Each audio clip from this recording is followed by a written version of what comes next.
हरे कृष्णा। श्रीमद् भागवतम स्कंध 2 अध्याय 10 श्लोक नंबर 42। सा एवेदं जगद्धाता भगवान् धर्मरूपधृक् पुष्णाति स्थापयन् विश्वं तिर्यं नरसुरादिभिः। सा एवेदं जगद्धाता भगवान् धर्मरूपधृक् पुष्णाति स्थापयन् विश्वं तिर्यं नरसुरादिभिः। अनुवाद और तात्पर्य श्रील प्रभुपाद के द्वारा। श्रील प्रभुपाद की जय। अनुवाद। वे श्री भगवान ब्रह्मांड में सबके पालक रूप में स्थित सृष्टि की स्थापना करने के पश्चात विभिन्न अवतारों में प्रकट होते हैं और मनुष्यों, अमानवों तथा देवताओं में से समस्त बद्ध जीवों का उद्धार करते हैं। तो यहाँ पे सृष्टि के बाद क्या होता है कि भौतिक जगत है और भगवान तो आध्यात्मिक जगत में रहने वाले हैं। भगवान को भौतिक जगत में आने की एक्चुअली कोई आवश्यकता नहीं है, फिर भी भगवान भौतिक जगत में आते हैं हमारे लिए, ताकि हम लोग जो है भगवान की इस जगत में जो भी भगवान ने लीलाएं किया है उसके बारे में गुणगान करते हुए भगवत धाम जा सके। और साथ ही साथ भगवान का जो जगह जहाँ जहाँ भगवान का चरण पड़ता है वो जगह धाम में परिवर्तित हो जाता है, पवित्र जगहों में परिवर्तित हो जाता है। तो वहाँ जाने से भी हमें भगवान के प्रति भक्ति बढ़ती है। जैसे कि वृंदावन धाम है, मायापुर धाम, जगन्नाथपुरी धाम, द्वारकापुरी धाम, बद्रीनाथ धाम इत्यादि। तो ये सब पे जाने से और भी भगवान की लीलाओं को श्रवण करने से हमें भगवान के प्रति श्रद्धा जो है और बढ़ जाती है। तो इस श्लोक में सिर्फ इतना ही नहीं बोला है कि भगवान आते हैं, ये भी बताया गया है कि ऐसा नहीं कि सिर्फ भगवान धरातल पर आते हैं और भगवान रूप में आते हैं। अमानवो मनुष्य मानुषी रूपम, शरीर तो अलग है ही, और उसके अलावा वो हर उसमें आते हैं। जैसे कि यहाँ पे बताया गया था कि मनुष्यों में भी आते हैं भगवान, ऐसा बिहेव करते हैं जैसे कोई मनुष्य ही हो। पशुओं में भी आते हैं, जैसे वराह अवतार शुकर उसमें आए, या पानी में रहने वाले जीव में से कि कछुआ है, कश्यप अवतार भी भगवान ने लिया है, या मत्स्य अवतार लिया है मछली का, है ना। और साथ ही साथ जो है देवताओं में भी। तो इस प्रकार भगवान क्या करते हैं, सभी बद्ध जीवों का उद्धार करते हैं। श्रील प्रभुपाद जी तात्पर्य में बोलते हैं कि पूर्ण पुरुषोत्तम भगवान विष्णु जीवों के विभिन्न समाजों में उनको माया के चंगुल से उबारने हेतु आते हैं। तो भगवान इतने दयालु हैं क्योंकि हम सभी आत्मा भगवान के अंश हैं, और इसीलिए भगवान जो है हमें माया के चंगुल से उबारने के लिए आते हैं। और इतना ही नहीं कि बहुत सारे और भी प्राणियों को उद्धार करने के लिए आते हैं। जैसे कहने का मतलब ऐसे कि अश्वत्थ वृक्ष की भी लोग पूजा करते हैं, आम्ल की वृक्ष की पूजा करती है, तुलसी वृक्ष की पूजा करती है। ये पवित्र वृक्ष भगवान ने हमें क्यों दिया, ताकि हम भगवान को स्मरण कर पाए, भगवान की भक्ति में आगे बढ़ पाए। और जो अल्पज्ञानी व्यक्ति है वो भगवान के कृष्ण और राम की लीलाओं के ऊपर उपहास उड़ाते हैं, उनको मनुष्य साधारण समझ लेते हैं। भगवत गीता के 9वें अध्याय की 11वां श्लोक यहाँ पे श्रील प्रभुपाद ने कोट किया है। अवजानन्ति मां मूढ़ा मानुषीं तनुमाश्रितं परं भावम् अजानन्तो मम भूता महेश्वरम। अर्थात मुझे मनुष्य जानकर जो है मूर्ख लोग उपहास आदि करते हैं, लेकिन क्या है उनको नहीं पता है कि समस्त लोगों के ईश्वर जो है वो भगवान ही है।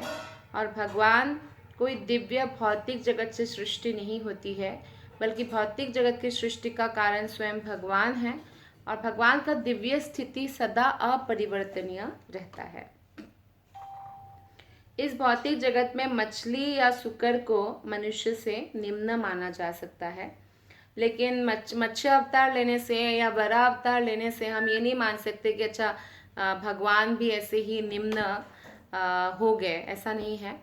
भगवान हमेशा दिव्य पद पर स्थित होते हैं, भले ही वो बड़ा अवतार ले जो शुक्र का एक रूप जैसा है, लेकिन वो शुक्र जैसे गंदगी में रहते हैं और उनका जो स्टैंडर्ड है, उस स्टैंडर्ड वो जो लोअर स्टैंडर्ड है वहाँ तक भगवान नहीं आते। भगवान हमेशा दिव्य स्थिति पर ही रहते हैं। ऐसा करने से भगवान भौतिक दृष्टि से एक नहीं हो जाते हैं उनके साथ। तो ये भगवान की हेतु की कृपा है कि वो अलग अलग योनि में प्रकट होकर अलग अलग योनि के जीवात्माओं का भी उद्धार करते हैं। तो प्रभुपाद जी कहते हैं कि हमें यह नहीं भूलना चाहिए कि सर्वशक्तिमान भगवान की शक्तियाँ सदैव एक सी रहती है, कभी घटती नहीं है, केवल इसलिए कि भगवान निम्न पशुओं का रूप धारण करते हैं।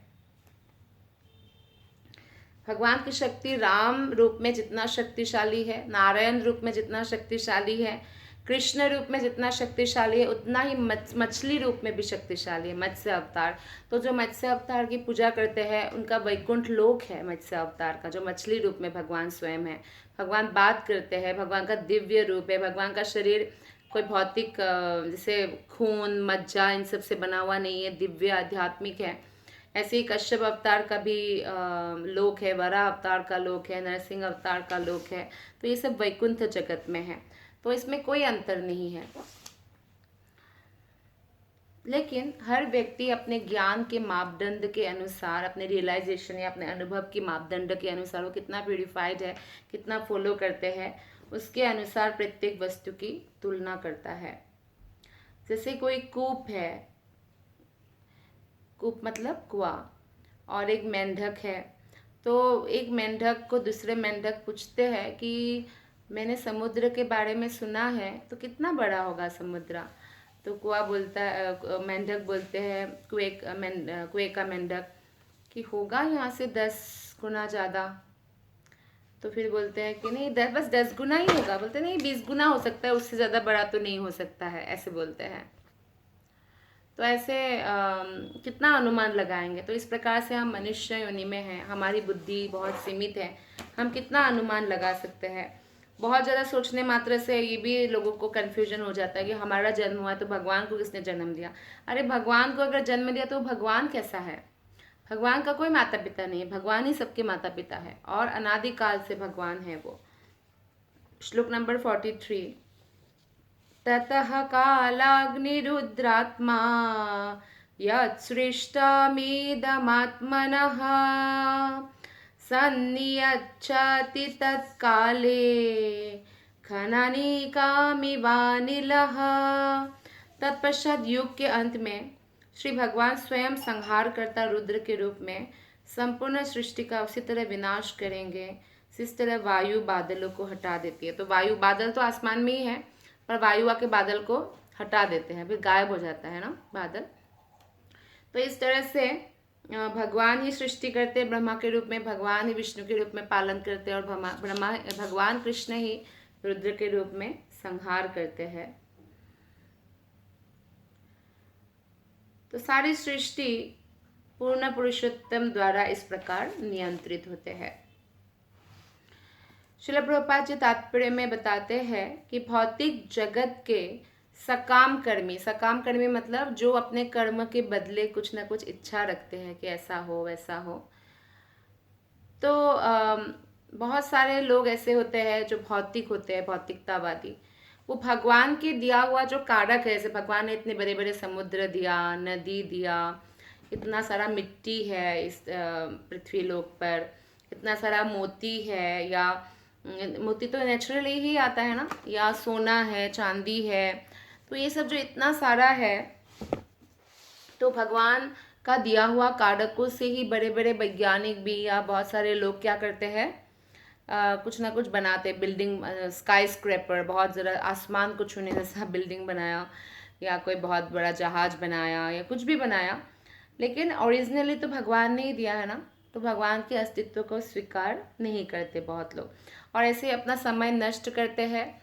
कुछ रिसर्च करने में, लेकिन भक्ति नहीं करेंगे, आत्मा के बारे में नहीं रिसर्च करेंगे, अपना आत्मा के बारे में नहीं पता करेंगे, तो इस तरह से समय का नष्ट करते हैं। जो उनको 100 साल मिलता है मनुष्य योनि में, या 60 साल 70 साल जो भी मिलता है, तो ऐसे व्यक्ति जो है अपनी शक्ति का अपव्यय करते हैं। और फिर भी उनका ये विडंबना है कि एक दिन उनको ये सब छोड़ के जाना होता है, और मरने के बाद उनको लोग भूल भी जाते हैं, अपने आत्मीय परिजन ही भूल जाते हैं। तो इसलिए हमें अपने शक्ति का अपव्यय नहीं करना चाहिए इस क्षणिक संसार में।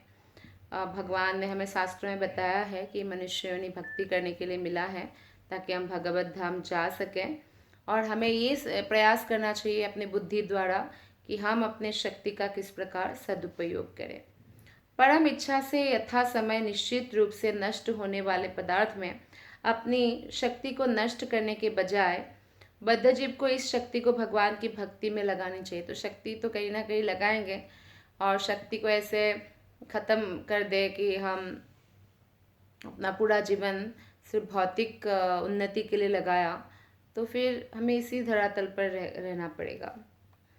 बल्कि हमें इसके लिए प्रयास करना चाहिए कि हम शाश्वत जगत पे जा सकें, जहाँ ना जन्म है, ना मृत्यु, ना सृजन, ना प्रलय, लेकिन वहाँ ज्ञान और असीमित आनंद से परिपूर्ण शाश्वत जीवन है। श्लोक नंबर 44। इत्थं भावेन कथितो भगवान् भगवत्तमः, नेत्थं भावेन हि परम द्रष्टुमर्हन्ति सूरयः।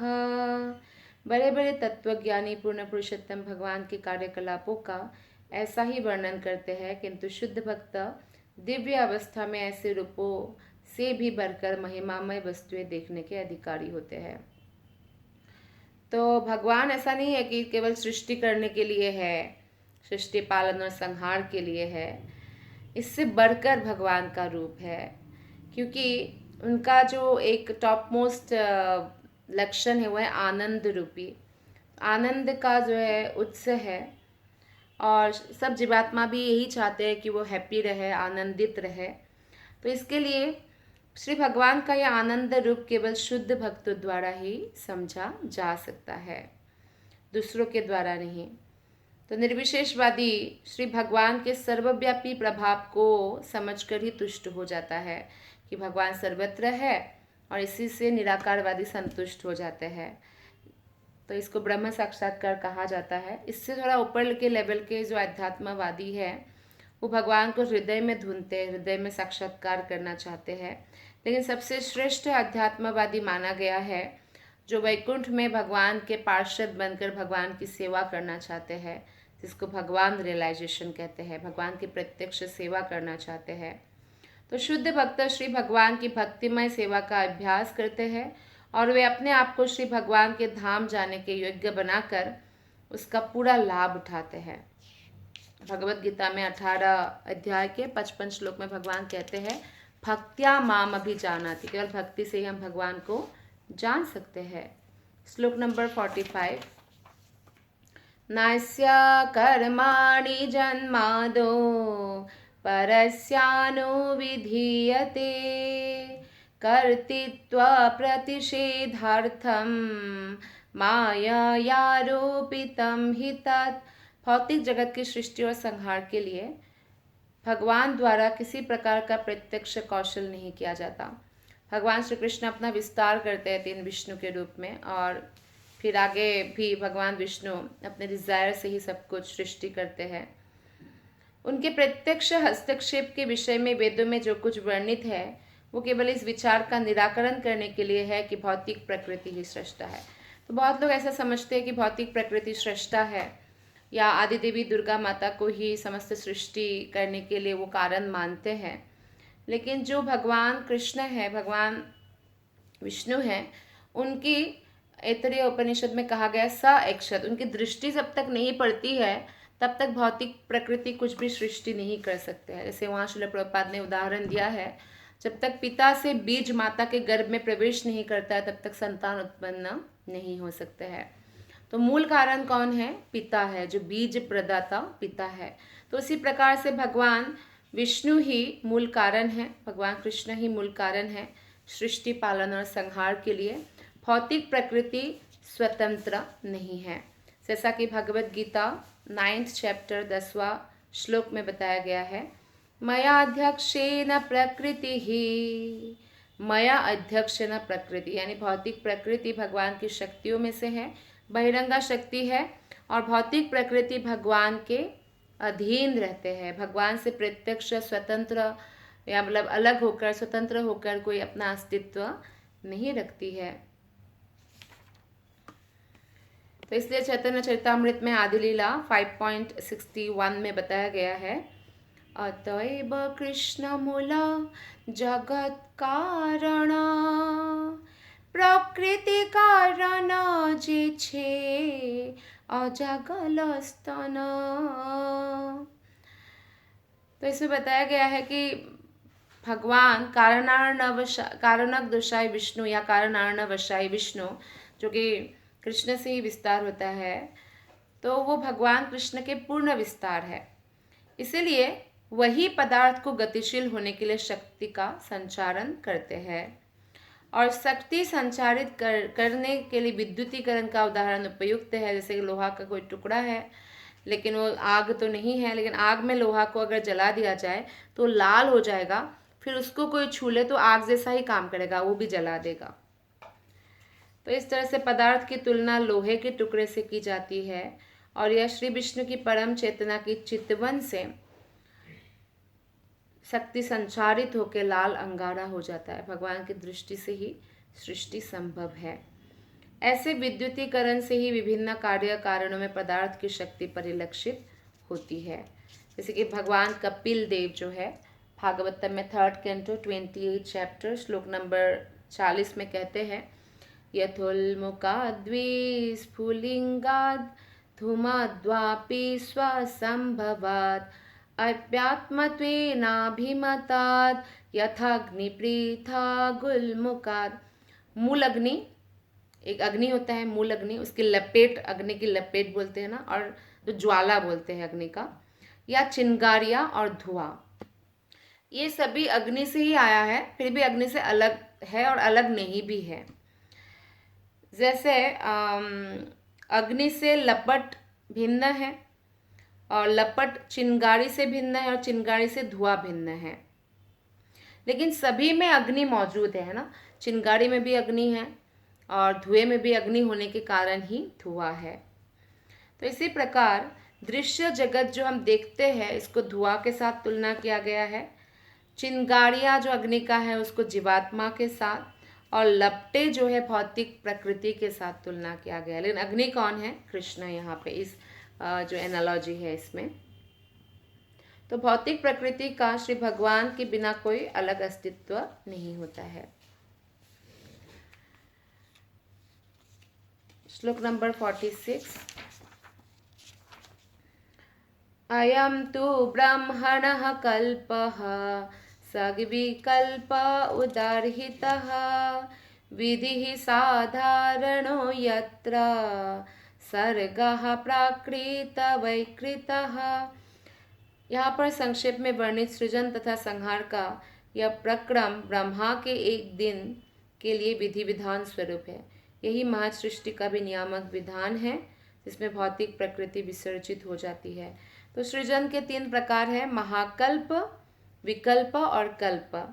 तो कारुण्यकशायी विष्णु के रूप में भगवान द्वारा की गई जो सृष्टियाँ हैं, बहुत सारे ब्रह्मांड, अनंत ब्रह्मांड भगवान की श्वास छोड़ने से प्रकट हुआ, तो ये महाकल्प है। ब्रह्मा का सृजन तथा भौतिक अवयव का विसर्जन विकल्प कहलाता है, और ब्रह्मा के प्रत्येक दिन में जो सृजन है वो कल्प कहा जाता है। एक तो हुआ कि जो भगवान महाविष्णु की श्वास से इतना सृष्टि हुआ उसको महाकल्प, और फिर ब्रह्मा का सृष्टि ये हो गया विकल्प, और कल्प ब्रह्मा का एक एक दिन। तो ब्रह्मा के एक दिन को एक कल्प कहा जाता है।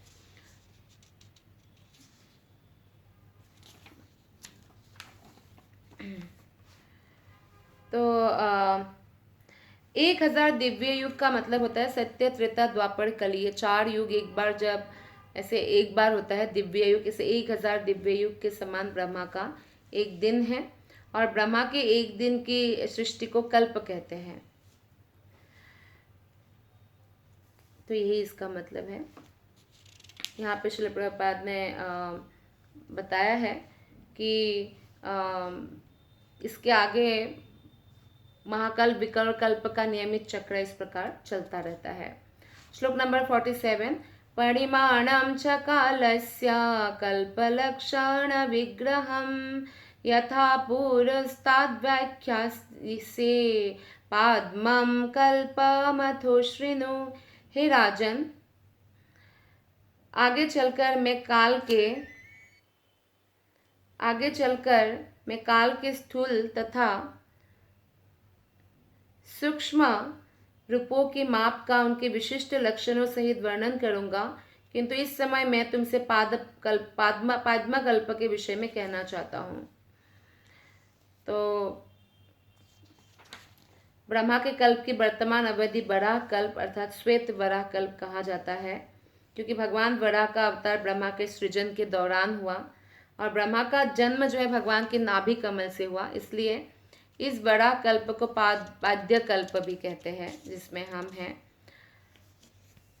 तो श्रीमद् भागवत के प्रथम भाष्यकार श्रीधर स्वामी का अनुसरण करते हुए श्रीलजीव गोस्वामी तथा और विश्वनाथ चक्रवर्ती ठाकुर आचार्य आदि ने भी इसकी पुष्टि की है कि पाद्मकल्प है। श्लोक नंबर 48 और 49 और 50, 51, बस ये 4 श्लोक है, छोटा तात्पर्य है, तो इन चारों को हम एक साथ पढ़ रहे हैं। श्री शौनक उवाच यदाहानो भवान् सूत क्षत्तभागवतोत्तमः स चचार तीर्थानि भुवस्त्यक्त्वा बन्धून् सुदुत्सजान् शत्रुः कौशारविस्तस्य संवादोऽध्यात्मसंश्रितः यद्वा स भगवांस्तस्मै पृष्टस्तत्त्वामुवाचः ब्रूहीनस्तदिदं सौम्य विदुरस्य विचेष्टितं बन्धुत्यागनिमित्तं च यथैवागतवान् पुनः। अब हम लास्ट श्लोक पढ़ रहे हैं। सुत उवाच, ये द्वितीय स्कंद के लास्ट श्लोक है 51। राज्ञा परीक्षिता पृष्टो यदवोचन् महामुनिः तद्वोभिधास्य शृणुत राज्ञः प्रश्नानुसारतः। सृजन के विषय में यह सब सुनने के बाद शौनक आदि ऋषि नैमिषारण्य में सुत गोस्वामी जी से सुन रहे हैं, भागवत कथा सुन रहे हैं। तो शौनक मुनि ने श्रील शुद्ध गोस्वामी से विदुर के विषय में पूछा, क्योंकि श्रील शुद्ध गोस्वामी ने पहले ही उन्हें बता रखा था कि विदुर ने किस प्रकार अपने परिजनों का त्याग करके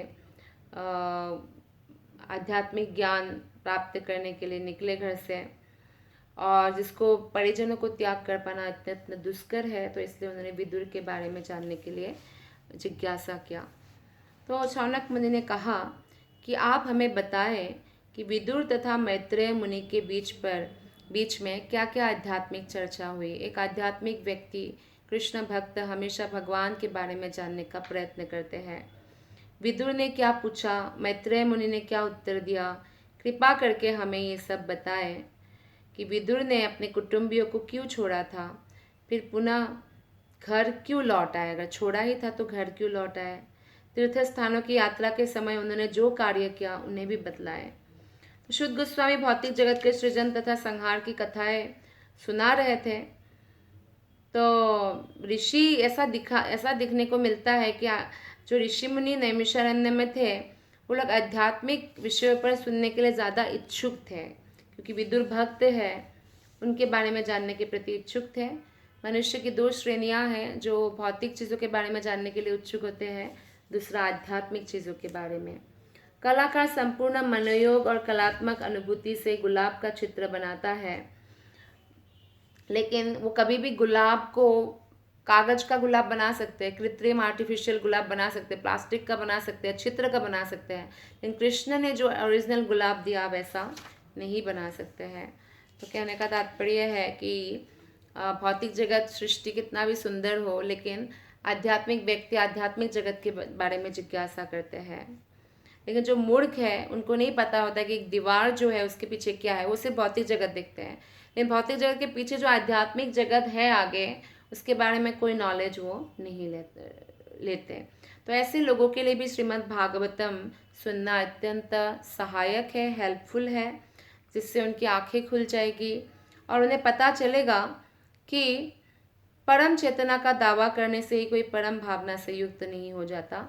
तो उनको दीवार के उस पार के आध्यात्मिक जगत के बारे में भी जानना चाहिए।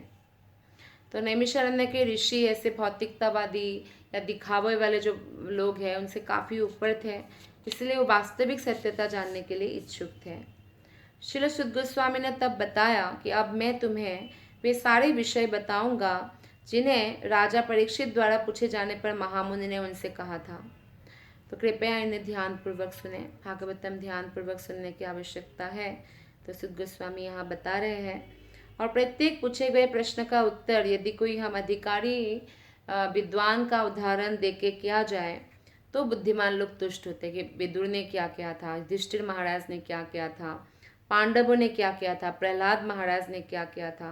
ये नियम तो न्यायालय जो होता है कोर्ट, उसमें भी लागू होता है कि सर्वश्रेष्ठ वकील अपने मुकदमे की स्थापना के लिए बिना कोई कष्ट उठाए पूर्ववर्ती फैसले से साक्ष्य प्रस्तुत करते हैं कि पहले क्या क्या फैसला हुआ था, और उसी के आधार पर जो है वो केस जीत भी जाते हैं। ये परंपरा विधि कही जाती है। और विद्वान अधिकारी इधर उधर के व्यर्थ तर्क ना देकर इसका पालन करते हैं। जैसे कि ब्रह्म संहिता में ब्रह्मा जी कहते हैं, ईश्वर परम कृष्ण सच्चिदानंद विग्रह अनादिरादि गोविंदा सर्व कारण कारणम। हमें चाहिए कि हम परमेश्वर की आज्ञा माने, क्योंकि प्रत्येक वस्तु में बिना किसी अपवाद में भगवान का ही हाथ है। तो हमें ब्रह्मा जी का, नारद मुनि का, प्रहलाद महाराज का जो भागवतम से हम पढ़ते हैं उसको एज इट इज़ मानना चाहिए। तो इस प्रकार श्रीमद् भागवत के द्वितीय स्कंद के अंतर्गत श्रीमद् भागवतम सभी प्रश्नों का उत्तर है नामक 10वें अध्याय का भक्ति वेदांत तात्पर्य पूर्ण हुआ। तो आज हमने श्रीमद् भागवतम स्कंध 2 का समापन किया। आगे हम स्कंध 3 में पढ़ेंगे कि क्या सुद गोस्वामी आगे कहते हैं। आप सबका बहुत बहुत धन्यवाद। हरे कृष्णा। ग्रंथराज श्रीमद् भागवतम की जय, श्रील प्रभुपाद की जय, गुरु महाराज की जय, आप सभी वैष्णव भक्त वृंद की जय। हरे कृष्ण।